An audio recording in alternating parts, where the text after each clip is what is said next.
Hey buddy, what's going on?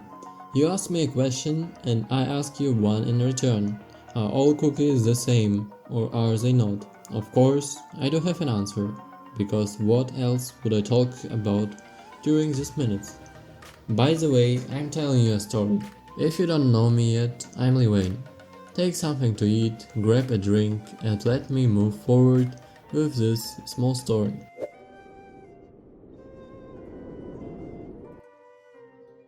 Today, yesterday and tomorrow you have used and you will use a browser.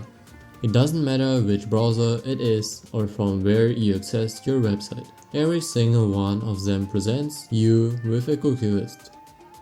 You are usually asked to accept it or to minimize it, unless you are distracted by some other pop-up or question on the screen. Have you ever fully read those lists? Do you actually know what these so-called cookies are? Or every time you see the word cookies, you think of the ones you eat?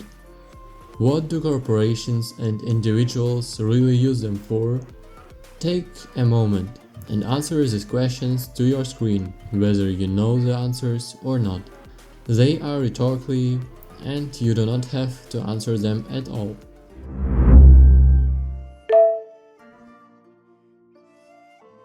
Part 1. Cookie recipe. Cookies are made out of flavor, sugar and sorry, that wasn't the script I wanted to present. Come on Liwayne, where did I put it? Yeah, here it is. I cannot believe I did not see it earlier. Never mind, let's continue our journey. What are internet cookies? Cookies are small data files that a web server creates and sends to a browser. The browser stores these cookies for a specific period of time or until the user becomes inactive on the site.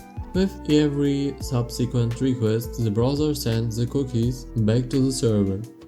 This allows websites to remember information about visitors and tailor the experience accordingly. For example, one online shopping platform uses cookies to track items placed in a shopping cart. Some cookies are also essential for security purposes, such as authentication cookies. These are commonly referred to as HTTP cookies and are transmitted using HTTP protocol. Now, is this explanation easy to understand? I'm Detective Carter. Do you speak any English? Do you understand the words that are coming out of my mouth? Honestly, I don't think so. At least for me. It is hard to imagine how cookies, which I usually eat, can track me and turn me into a product for a website owner.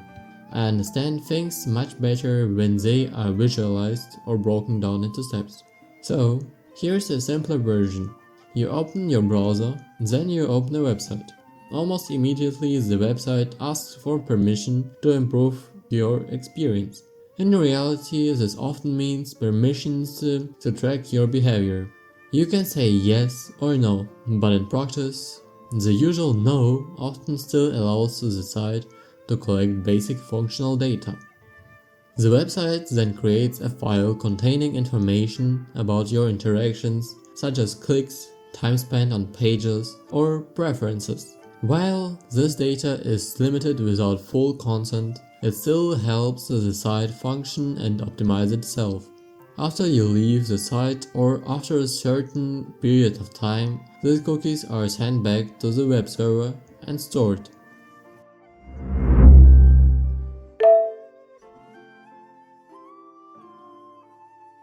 There are generally two main parties involved in data collection. First, there is the website owner. They can access the data collected directly from your interaction with their site. Second, there are third parties such as advertisers or analytics providers. These third parties can only collect data if you give explicit permission.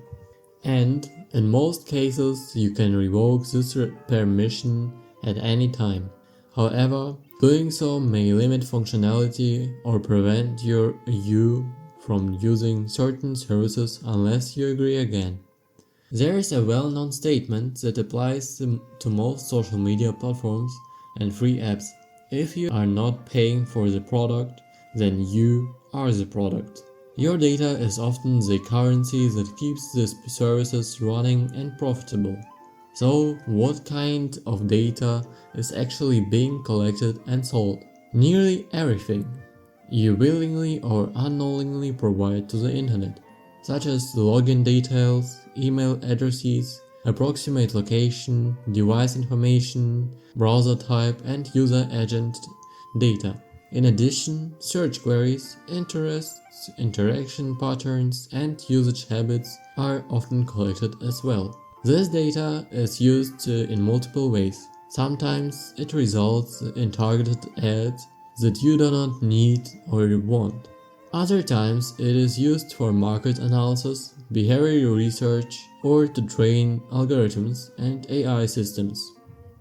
The goal is almost always the same: to better predict behavior and monetize attention.